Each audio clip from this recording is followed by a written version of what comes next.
నేను అన్నట్లుగా చెప్పడానికి అది దేవుడి కృప, దేవుడిచ్చిన తలంతు బాగుంటుంది. వినటానికి చక్కగా కుర్చీలు వేసి కూర్చో, ఫ్యాన్లు వేసి చక్కగా తెలుసుంటుందా అలాగే ఉంటుంది. కానీ చేయటానికి ఎంత కష్టం అంటే నువ్వు ఎన్నంత తేలికో దగ్గర చెప్పినంత తేలికో ఏమాత్రం నువ్వు కాదు అనేది మన జీవితంలో మనందరికీ బాగా తెలిసిన సత్యం. నేను కూడా వచ్చిన కొత్తలు అనుకునేవాడిని, పాస్టర్ గారికి ఏముందిరా పొద్దున్న లేచి బైబిల్ కూడా చదువుకుంటాడు, మోకాళ్ళు వేసి ప్రార్థన చేసుకుంటాడు, 4 నెలలకి వెళ్ళి ప్రార్థన చేసి వస్తాడు, ఈయనకేముండదు. నా బాధ్యుడు పొద్దున్న లేచిన కాడి నుంచి వాళ్ళందరి మధ్యలో కూర్చోవాలి, వెళ్ళి వాళ్ళందరూ చేసే చేష్టలు, వాళ్ళందరూ అనే మాటలు, వాళ్ళ ప్రవర్తన చూసి సావాలి. పాస్టర్ గారికి ఏముంది, అక్కడికి కూర్చొని మాటలు చెప్తాడు, ఇంట్లో కూర్చొని ప్రార్థన చేసుకుంటాడు, మళ్ళీ వాక్యం చదువుకొని చెప్తాడు అనుకునేవాడు. దేవుడి స్తోత్రం. వాళ్ళకన్నా మన పరిస్థితి చూడు ఎట్లా ఉందంటే, ఇప్పుడు మన పరిస్థితి ఏంటంటే దేవుడు కృపను బట్టి మనం కూడా ఏంటి అట్లాంటి ఇప్పుడు అన్ని ఉండే పరిస్థితి స్పష్టంగా అర్థంగా అయిపోతుంది. ఇక్కడ మనం ఉండే పరిస్థితి మీరు అందరం కూడా ఒకే పరిస్థితులు ఉండేలాగా దేవుడు ఏం చేశాడు, మనల్ని నడిపించాడు. అందుకే పౌలు అంటాడు, ఏమంటాడు, తిని రుచించి తిని కనుకనే మాట్లాడుతున్నాను అంటాడు. దేవుడికి స్తోత్రం కలిగిందా. ఎంత అనుభవం ఉంటే, ఎంత అనుభవం సారం దేవుడితో సహవాసం ఉంటే ఆ మాట కలిగేది తెలుసా, అది సామాన్యమైన విషయము కాదు. ఈ మార్నింగ్ కూడా ఒక బ్రదర్ అంటున్నాడు, వచ్చి నాతో పాటు అంటాడు, పరిశుద్ధ బాబుని వచ్చి అంటాడు, అన్న మార్నింగ్ ఒక దర్శనం వచ్చిందన్న, ప్రార్థన చేసుకున్నాను. ఏంటి నాన్న ఏమొచ్చిందంటేనంట, ఇతనికి ఇంకా పెళ్లి కాలేదు కుర్రాడికి, చక్కటి అమ్మాయి, ఎంత చక్కగా ఉందంటే అంత చక్కగా ఉందన్న. ఆ అమ్మాయి 2 డోర్లు తీసి చూపించిందంట, డబ్బు దీంట్లో బంగారం కనుక్కున్నది ఆస్తంట, ఇదంతా నీకోసమే, ఇది నీకోసమే తీసుకొచ్చాను, తీసుకోని అంటుందంట. ఏం చేయాలన్నా అన్నాడు.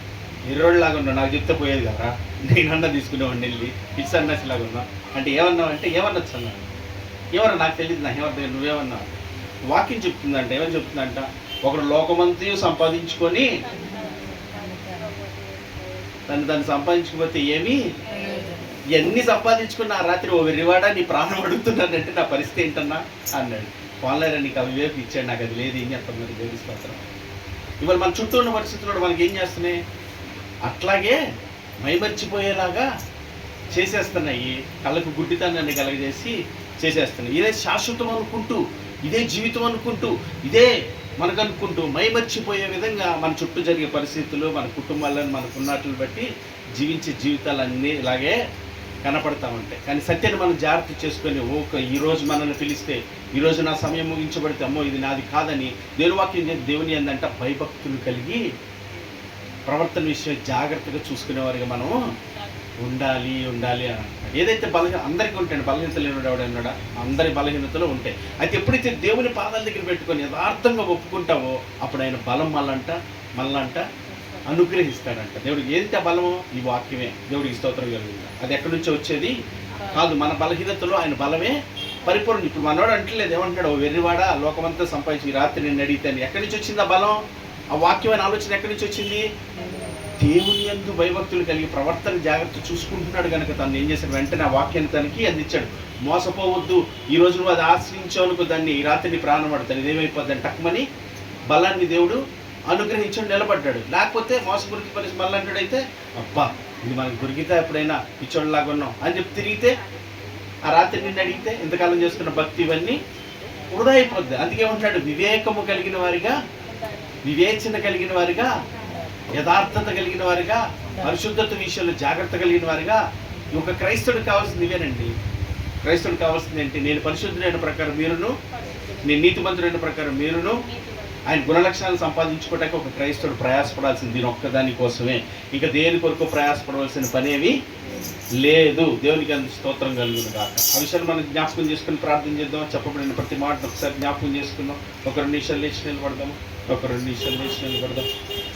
నిలబడి చెప్పబడిన మాటలు వ్యక్తిగతంగా నీ అంతటి నువ్వుగా ప్రార్థన చేసుకో. ఒక్కసారి ఆ మాటలు ఒక్కసారి జ్ఞాపకం చేసుకుంటా. ఆయన ఏం చెప్తున్నాడో ఒక్కసారి దాని మీద మనసు పెట్టి, ఈరోజు ఏ రీతిగా ఉన్నావు, ఏ స్థితిలో ఉన్నావు, నీ బలహీనతలు ఎన్నున్నాయో, నీలో నాలో ఉన్న అవిధేయతల బలహీనతలు కప్పిపుచ్చుకుంటున్నావా, దాచిపెట్టుకుంటున్నావా, దాన్ని ఒప్పుకొని విడిచిపెట్టడానికి ఇష్టపడతలేదా, కేవలం ఒప్పుకుంటూ, కేవలం నటిస్తూ, కేవలం నిన్ను నువ్వు సంతృప్తిపరుచుకుంటూ ఈ పూటకి ఇది చాలే, ఈ పూటకి భక్తి సరిపోతుంది అనుకునేదాన్ని మోసపోవద్దు. దైవజన్మ యథార్థుడే హృదయుడే దేవుడి సన్నిధిలో ఒప్పుకునే ప్రయత్నం చేద్దాం. ఈరోజు మాటల్లో తప్పిపోతున్నావా, చూపుల్లోనా, ప్రవర్తనలోనా, సత్యవాక్యమును వింటూ కూడా దాన్ని గైకొనలేని పరిస్థితుల్లో నీవు ఉన్నావా? జాగ్రత్తగా తెలుసుకొని గ్రహించి దాన్ని నాయన, అవునా తండ్రి నాయన, నీ వాక్యం చేత నాకు ఉదక స్నానం జరిగిస్తూ ఉండగా, నీ వాక్యమైన అర్థంలో నన్ను చూపిస్తూ ఉండగా, ఇదిగో నాలో ఉన్న మత్సలు, నాలో ఉన్న లోపాలు, నాలో ఉన్న బలహీనతలు బయలుపరచబడుతూ ఉండగా తండ్రి నన్ను క్షమించు. ఈరోజు ఇక్కడ విడిచిపెట్టడానికి నా తండ్రి నాయన నువ్వు ఇష్టపూర్వకంగా తగిన ఆయన కనికరమును చూపుతున్నాను. ఆయన మాట సత్యం అండి, ఆయన మాట సత్యము. ఆయన మాట ఇచ్చి తప్పేవాడు కదా, ఆయన నరుడు కాదు, సర్వశక్తి కలిగిన దేవుడు, ఆయన కార్యం చేయడం శక్తి కలిగిన వాడు, ఆయనే సమస్తమై ఉన్నాడని ఎరిగి ఆయన తట్టు తిరిగి ప్రార్థన చేద్దాము. పరిశుద్ధుడ, ప్రేమ కలిగిన మా తండ్రి, నీకే వందనాలు, స్తుతులు, స్తోత్రాలు చెల్లిస్తున్నాను. ఆయన మమ్మల్ని ప్రేమించిన మీ ప్రేమ మీ మాట ద్వారా మాకు ఎంతో స్పష్టంగా వినబడినట్లుగా, గ్రహించినట్లుగా తెలుసుకోవటానికి సహాయం చేయండి. ఈ లోకం శాశ్వతం కాదు నా తండ్రి నాయన, అశాశ్వతమైనది, కొంతకాలమే నా తండ్రి. ఈ జీవితాలు ఇంతలో కనబడి అంతలో మాయమైపోయేవారు. ఇంతవరకు ఉన్నాము అంటే ఇంతవరకు నీ కృపచేత కాపాడావు, కరుణించో, దయ చూపించో, నీ ప్రేమను బట్టి బ్రతికించావయ్యా. నీకే వందనాలు. వివేకం లేని వారిగా ఉన్నాము, అవునా తండ్రి, ఆలోచన లేని వారిగా, జ్ఞానం లేని వారిగా, మూర్ఖుల వలె, అజ్ఞానుల వలె, సత్యమని ఎరిగి దేవుడు ఉన్నామని తెలిసి కూడా నేను మహిమపరచలేని, నీ వాక్యాన్ని అనుసరించలేని అజ్ఞానం నుంచి తండ్రి నాకు విడుదల ప్రసాదించండి నాయన. వివేకము కలిగి ప్రవర్తించే జ్ఞానం దయచేయండి. సత్యాన్ని ఎరిగి నడుచుకునే కృప మా అందరికీ దయచేయమని ఆయన ప్రార్థిస్తున్నాను. మీ పాదాలు చెందబెడుతున్నాను. కృపతో కనికరించమని వేడుకుంటున్నా తండ్రి. మళ్ళీ అతిక్రమాలు ఉన్నాయి నాయన, నీ వాక్యమును నెరవేర్చలేక మా ఇష్టాలను నెరవేర్చుకుంటూ, మా ఆలోచనలు నెరవేర్చుకుంటూ, మాకేం కావాలో దాని కొరకు ప్రయాసపడి బ్రతికే వాళ్ళం మేము ఉన్నాం నాయన. అటివారిగా కాకుండా నా తండ్రి నాయన, అటి వాటిని విడిచిపెట్టి నీ కొరకు జీవించేవాడు ఇక మీదట మా కొరకు, క్రీస్తు కొరకు బ్రతికే వాళ్ళగా మేము ఉండినట్లుగా నీ వాక్యానుసారంగా జీవించడం తగిన సామర్థ్యత నీ వాక్యం ద్వారా మాకు దొరుకుతుందని నాయన మీ పాదాలు చెంత పెట్టుకుంటున్నాం నాయన. మీ పాదాలు చెంత పెడుతున్నాం ఈ రోజే నాయన. ఈ స్థలంలోనే ఇప్పుడే నీకు విరుద్ధమైన ప్రతి ఆలోచన, తలంపు, క్రియనైనా విడిచిపెట్టున్నట్లుగా కృప చూపించండి. పరిశుద్ధాత్ముడా, పాపమును గురించి, నీతిని గురించి ఒప్పింప చేయవడమైన తండ్రి అయ్యా, ఒప్పింప చేయగలిగిన నీ ఆత్మ చేత ప్రతి బిడ్డను మమ్మల్ని ఒప్పింప చేసి విడుదల దయచేయండి. ఇంక ఎప్పుడు వాటి వైపు పోక, ఇంక ఎప్పుడు వాటిని తలంచక, ఇంకెప్పుడు అటువంటి క్రియలను మేము చేయక అయ్యా, జ్ఞాన వివేకములు కలిగిన మీ ఆత్మ చేత నడిపించబడినట్లుగా మాకు సహాయం చేయండి. మాకు సహాయం చేయండి. మీ కృపతో మమ్మల్ని బలపరచండి నాయన. దాటిపోవద్దు దేవా, కృపతో కనికరించండి. ప్రతి బిడ్డను పరిశుద్ధపరచండి నాయన. వాక్యమైన దేవా, నీ వాక్యం చేత ఉదక స్నానం జరిగిస్తుండగా, పరిశుద్ధపరుస్తూ ఉండగా అయ్యా తండ్రి, నీ పరిశుద్ధతకు అప్పగించుకునే కృప బిడ్డలకి దయచేయండి. మోసపోనివద్దు, భ్రమపరచబడినది, పాపం చేత కలుగు భ్రమ చేత కూడా పట్టబడకుండా జాగ్రత్తగా చూసుకోండి అంటున్నారు నాయన. ఒకవేళ ఈరోజే సమయం ముగించబడితే అయ్యా, ఈరోజే నాయన సమయం అయిపోయిందేమో, నువ్వు ప్రేమతో చెప్తున్నావేమో నా తండ్రి, వింటావేమో, తిరుగుతావని నా తండ్రి నాయన. మోసపోకుండా అయ్యా నీ పాదాలు చెంద పెట్టుకునే జ్ఞానం బిడ్డలకి దయచేయండి. ఆత్మదేవా, కనికరించమని ప్రార్థిస్తున్నాను నా తండ్రి నాయన.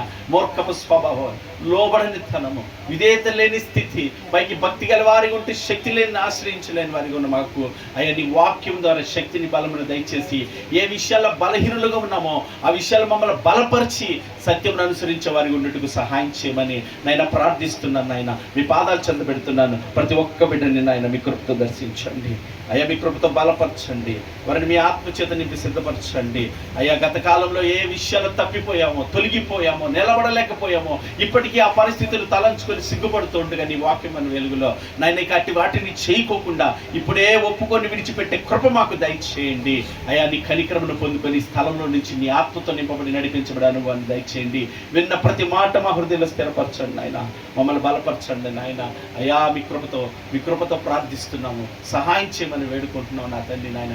తూర్పు పడమర ఎంత దూరమో నీ పాపములు అంత దూరముగా చేసి ఉన్న దేవుడు నా తండ్రి నాయన అయ్యా. నాయన ఎప్పుడు జ్ఞాపకం చేసుకొని అంటున్నావు తండ్రి నాయన.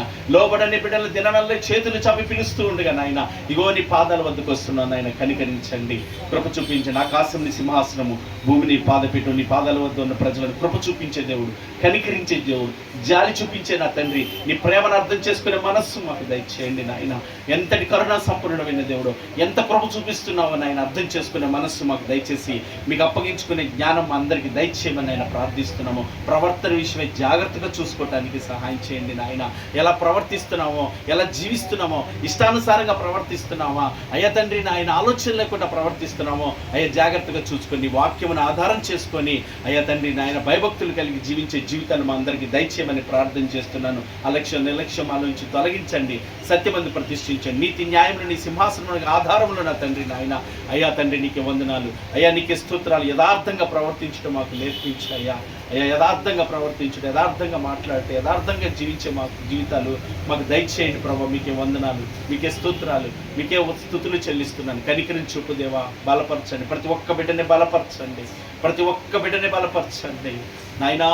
వృధాగా తిరిగిపోనివద్దు, ఈ సమయం వృధాగా పోనివద్దు నాయన. బిడ్డలకి దీవెనకరంగా మీ ఆత్మచేత నింపబడి సత్యమును అనుసరించడానికి ఒక తీర్మానం చేసుకుని స్థలంలో వెళ్ళటానికి మిమ్మల్ని ఆధారం చేసుకుంటున్నాం, మిమ్మల్ని ఆశ్రయంగా చేసుకుంటున్నాం. అయ్యా మీ కృపని ఆశ్రయిస్తున్నాం, సహాయం చేయండి. క్రీస్తునందు నాయన దయ చూపించమని మీ పాదాలు చెందబెడుతూ ప్రతి ఒక్క బిడ్డను బలపరిచి మీ ఆత్మచేత నింపి విన్న మాటలు హృదయంలో స్థిరపరిచి ఆయా స్థలాల సమయంలో ధ్యానం చేసుకోవటానికి, జ్ఞాపకం చేసుకునే వారికి మేమందరం ఉండేటకు సహాయం చేసి ఆయా యథార్థ హృదయాలు సత్యం అనుసరించినట్టు చూడండి సహాయం చేయండి. ఇది అధికారులు ఎటువంటి వారు తెలియచేస్తున్నారు నాయన.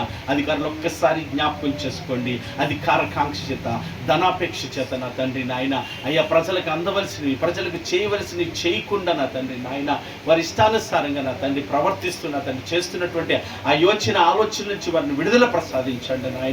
ప్రజలకు చేయవలసిన పనులు నాయన చక్కగా చేయటకు తగిన జ్ఞానమును, వివేకమును వారికి దయచేయమని ప్రార్థన చేస్తున్నా. మాకు ఇచ్చిన కుటుంబాలు, మాకు ఇచ్చినటువంటి పని, మాకు ఇచ్చిన పరిచయం, మాకు ఇచ్చిన అధికారాన్ని సక్రమంగా వినియోగించుకొని మూర్ఖుల వల్ల ప్రవర్తించుకున్న తండ్రి, జ్ఞానం కలిగిన వారిగా, భయభక్తులు కలిగిన వారిగా తగ్గించుకొని నా మహిమార్థం జీవించే కృప మా అందరికీ దయచేయమని ప్రార్థిస్తూ నీ పాదాలు చెందబెడుతున్నాను. నీ కృపని ఆశ్రయిస్తున్నాను. వాక్యమితని దాసుని కుటుంబాన్ని బలపరచండి. అన్ని విషయాల్లో నీ చిత్తానుసారంగా నీ ఆత్మచేత నడిపించబట్టు కృప చూపించండి. నీ పని పరిచయం నమ్మకంగా జరిగించి అయ్యా నీ సన్నిధిలో నిందరహితులుగా ఉండే కృప బిడ్డలకి దయచేయండి. ఇరువురు కుటుంబాల రక్షణను, సమాధానము మీ సన్నిధి బిడ్డలకు తోడుగా ఉంచండి. అయ్యా కూడి చేరి వచ్చిన కుటుంబాల్లో నా తండ్రి వారికి ఉన్న బలహీనతలు, వారికి ఉన్న బంధకాలు, వారికి ఉన్న సమస్యలు అన్నిటిలో నీ వాక్యమనే ఆధారం చేసుకున్నట్టుకు సహాయం చేయండి. ప్రతిదినం వాక్యం చదివే విషయంలో, ప్రార్థించే విషయంలో ఆసక్తిని మా అందరికీ దయచేయమని ప్రవర్తించే విషయంలో జాగ్రత్తగా చూసుకునే కృప మాకు దయచేయండి. మా చుట్టూ ఉన్న వారికి సహాయపడేవారిగా, మా చుట్టూ ఉన్న వారికి ఒక మాదిరిని కనపరిచేవారిగా, మా చుట్టూ ఉన్న వారికి వెలుగుగా ఉండునట్లుగా సహాయం చేయమని ప్రార్థన చేస్తున్నా. మా చుట్టూ ఉన్న ప్రజలను నీ ప్రేమను ఆశిస్తున్నారని గ్రహించే జ్ఞానం మాకు దయచేయండి నా తండ్రి. నీ ప్రేమను కానీ మమ్మల్ని మీరు కనపరుచుకునేవారిగా కాక, మా గొప్పలను కనపరుచుకునేవారి కాక అయ్యా మమ్మల్ని మీరు తగ్గించుకొని నిన్ను కనపరిచే కృప మాకు దయచేయండి. అది మాకు దీవెన, అది మాకు మేలు, అది మాకు ఆనందము, సంతోషం అని తెలుసుకునే జ్ఞానం అందరికీ దయచేయమని ప్రార్థిస్తున్నాను. ఎవరు బలహీన వారు బలపరచండి, ఎవరు కృంగిపోతున్నారు వారికి ధైర్యం దయచేయండి. ఎవరు ఒంటరి స్థితిలో ఉన్నారు, ఇక నా జీవితం ఇంతే, ఇక నేను ముగిస్తే బాగుండన్న తండ్రి, ఎవరైతే ఆ మరణంతో పీడించబడుతున్నారో మరణంతో యేసు నామములో పారుదోలండి. సత్యాన్ని వారు తెలుసుకొని మీ తట్టు తిరుగుతూ కృప చూపించి సహాయం చేయమని, ఈ ప్రాంత ప్రజలను కనికరించమని, ఈ పరిచర్య మీది నాయన మీరు ఆరంభించారు. మీ చిత్తానుసారంగా మీ నామానికి మహిమకరంగా మీ ఆలోచన చొప్పున జరిగించమని మీ పాదాలు చెంత పెడుతూ మీ కృపని ఆశ్రయిస్తూ సమస్త విషయములందరినీ మీ చిత్తమే జరిగించమని, బలహీనలు మా వల్ల ఏమీ కాదు, సమస్తమును చేయడానికి శక్తి కలిగిన దేవుడు నీవేనని మీ పాదాలు చెంత పెడుతూ నీ కృపని ఆశ్రయిస్తూ యేసుక్రీస్తు శ్రేష్టమైన నామమున ప్రార్థించి వేడుకొనుచున్నాము పరమ తండ్రి. ఆమేన్. పరలోకమందున మా తండ్రి, మీ నామం పరిశుద్ధపరచబడింది, మీ రాజ్యం మాకు వచ్చిందిగా, మీ చిత్తమే పరలోకమందు నెరవేర్చున్నట్లు భూమి అందు నెరవేరునిగా. మాకు కావాల్సిన ఆహారం నేడు మీరు మాకు దయచేయమని, మేడల అపరాధం చేసిన వారిని మీరు క్షమించులాగున మా అపరాధాలు క్షమించుతండి. మీరు శోధనలోనికి తేక దుష్టుడు బారిన తప్పించు. ఎందుకంటే రాజ్యము, బలము, శక్తి, మహిమ నిరంతరము నీవే ఉన్నావు తండ్రి. ఆమేన్. ఆశీర్వాదంతో ముగించుకుందాం.